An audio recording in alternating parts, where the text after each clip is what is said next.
இன்னைக்கு நம்ம சாதாரணமா நினைச்சிட்டு இருக்கோமே இந்த சேர்லாம், அன்னைக்கெல்லாம் கிடையாது தம்பி. நமக்கு சேரை விடு, ரோட்ல நடக்க முடியாது நம்ம, தெரியுமா? ஒரு சில ரோட்ல நம்ம நடக்க முடியாது, நம்மளுக்கு கூடாது. ஆனால் நீ நடக்க வச்ச அந்த கொடி கருப்பு சிவப்பு கொடி, அது தெரிஞ்சுக்கணும். அதனாலதான் எங்களுக்கெல்லாம் திமுக காரன்னா ஒரு தனி திமிரு இருக்கு. ஏன்னா நாங்க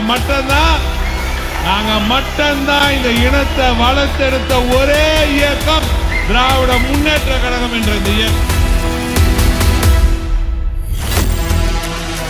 அந்த திமிரு திமுக காரன் தவிர வேற எவனுக்கு வராது. ஏன்னா அந்த கெத்து, அந்த தெம்பு, திராணி எல்லாம் எனக்கு இந்த திமுக காரனுக்கு மட்டும்தான் இருக்கு தெரிஞ்சு.